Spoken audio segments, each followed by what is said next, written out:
po sa lahat ng taga-subaybay ng Abot Kamay ng Pangarap.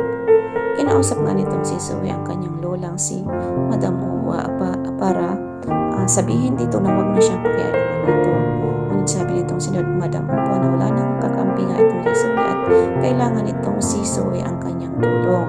Ngunit itong si Zoe ay nagmatigas pa rin at sinabi niya na hindi niya kailangan ang tulong nitong si Madam Uwa dahil nga ay naiirita siya dito at nagagalit siya dito dahil nga noong nakulong ang kanyang mami ay wala itong ginawang tulong para makalabas nga sa kulungan itong si Moira at ito pa rin yung isinisisi niya dahil nga sa pagkamatay ng kanyang inang si Moira dahil nga sa pagiging ina nitong si Madam Uwa dito kay Moira na hindi naman ito ginampanan at pinabayaan lamang ang kanyang mami na makulong at mamatay nga.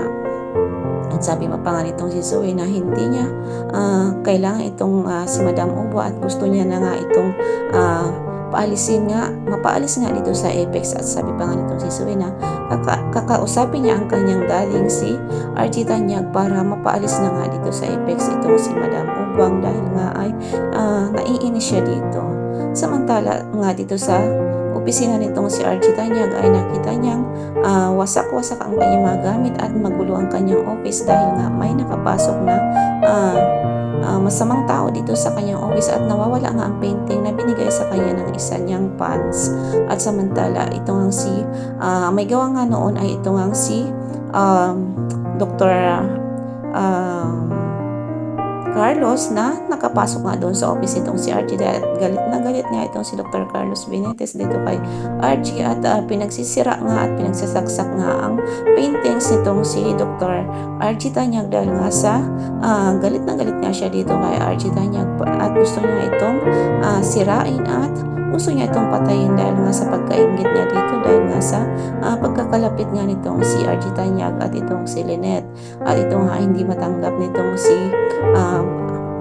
Dr. Carlos Benitez na si RG Tanyag at itong si Lynette ay nagkakamabutihan na nga. At sabi pa nga itong si Carlos Benitez na kaya sa susunod daw ay hindi na paintings ang kanyang sasaksakin at kanyang papatayin kundi ay ito ng si RJ ang makakatikim ng kanyang galit. At ito naman ang ikinagulat na nitong si Zoe dahil nga ang kanyang biological na ama pala ang may kagagawa noong pagsira ng opisina at pagkagulo noong opisina nitong si RJ Tanyag at ito pala ay nakapasok nga doon at pinagsabihan nga ito nitong si Zoe na ang kanyang amang si Carlos Benitez na wag nang uulitin na iyon. Samantala, nag-isip nga kung sino ba talaga ang may gawa noon. Ngunit itong si Giselle ay iisa lamang ang kanyang naiisip na pwedeng gumawa noon na may galit sa kanila kundi ang kanyang anak na si Justin.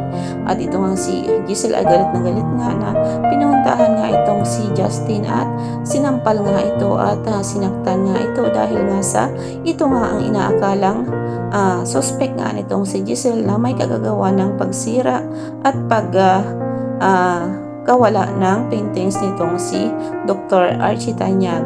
At ito nga si Justin ay nagulat nga dahil nga sa inasal nitong kanyang inang si Justin na siya ang pinagbibintangan nito na may kagagawa nga ng lahat ng iyon.